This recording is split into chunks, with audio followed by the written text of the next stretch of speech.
Hi viewers, எல்லோரும் எப்படி இருக்கீங்க?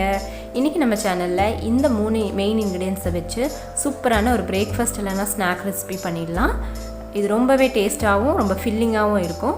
அதுக்கு முன்னாடி நம்ம சேனலை ஃபஸ்ட் டைம் பார்க்குறவங்க சப்ஸ்கிரைப் பண்ணிடுங்க. இந்த வீடியோ பிடிச்சா லைக் பண்ணி ஷேர் பண்ண மறந்துடாதீங்க. முதல்ல ஒரு பெரிய வெங்காயத்தை நல்லா தின் ஸ்லைசஸாக இந்த மாதிரி வெட்டி எடுத்து வச்சுக்கலாம். அப்புறம் நான் இன்றைக்கி 2 கிழங்கு எடுத்திருக்கேன். அதை நல்லா தோல் சீவிட்டு அதையும் இந்த மாதிரி ஸ்லைசஸாக வெட்டி வச்சுக்கலாம். இப்படி தின்னாக வெட்டினா நமக்கு சீக்கிரமாக வேகும், அதுக்காக இந்த மாதிரி வெட்டிக்கலாம். இப்போது பொட்டேட்டோவை தண்ணியில் ஒரு தடவை நல்லா வாஷ் பண்ணி எடுத்துடலாம். அதில் இருக்க அந்த ஸ்டார்ச் எல்லாம் போகிறதுக்காக தான் நம்ம ஒரு தடவை நல்லா வாஷ் பண்ணி எடுத்துக்கிறோம். இப்போது ஒரு கடாயில் கொஞ்சமாக எண்ணெய் விட்டு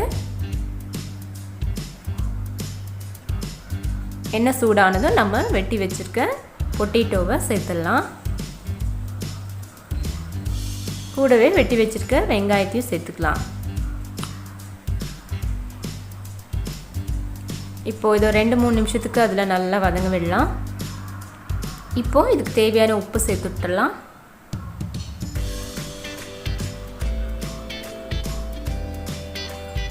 உப்பு சேர்த்து நல்லா கலந்து விட்டு இப்போ நமக்கு இந்த பொட்டேட்டோ ஆனியன் ரெண்டுமே கொஞ்சம் வேகணும். அந்த ஆனியனோட பச்சை வாசனைலாம் போகணும். ஸோ நான் ஒரு மூடி போட்டு 5 நிமிஷத்துக்கு வேக விட போகிறேன், சிம்மில் வச்சு. இப்போது ஒரு 5 மினிட்ஸ்க்கு அப்புறம் பார்க்கலாம். பாருங்கள், இந்த ஆனியன் பொட்டேட்டோ ரெண்டுமே ஓவர் குக் ஆகக்கூடாது. அதோட ஒரு க்ரன்ச்சினஸ் அதில் இருக்கணும். ஸோ அதை மட்டும் பார்த்துக்கோங்க. இப்போ நான் ஒரு ஸ்பூன் வச்சு அந்த பொட்டேட்டோவை இப்படி உடைச்சேன்னாக்கா அது உடையணும், அந்த அளவுக்கு வெந்திருக்கணும்.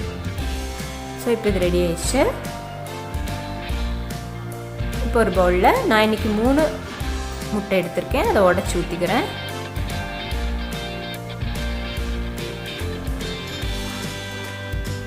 ஒரு தடவை இது நல்லா பீட் பண்ணிவிட்டு இதில் கொஞ்சமாக மஞ்சள் தூள், அப்புறம் கொஞ்சமாக சில்லி பவுடர், அப்புறம் மிளகுத்தூள், அப்புறம் இந்த முட்டைக்கு தேவையான சால்ட்டு, இது எல்லாத்தையும் சேர்த்து நல்லா கலந்துட்டு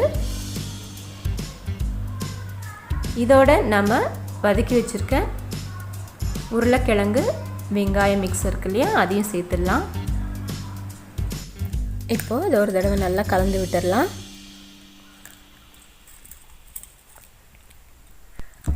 இப்போ ஒரு பேன் அடுப்பில் வச்சு கொஞ்சமாக எண்ணெய் விட்டு எண்ணெய் நல்லா சூடானதும்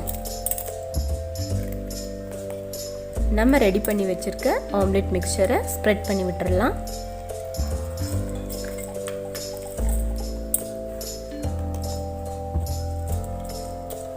இப்போது இது ஒரு பக்கம் நல்லா வேகணும். தீயை நல்லா மீடியம் ஃப்ளேமில் வச்சு நான் மூடி வச்சு ஒரு 5 நிமிஷத்துக்கு வேக விட்டுட்டு இப்போ இதை அப்படியே திருப்பி போட்டு அடுத்த பக்கத்தையும் நல்லா வேக விட்டு எடுத்தோம்னா நம்மளோட ரொம்பவே சுவையான எக் பொட்டேட்டோ ஆம்லெட் தயாராகிடும். இது ஒரு ஸ்பானிஷ் ஆம்லெட் ரெசிபி, ரொம்ப சூப்பராக இருக்கும்.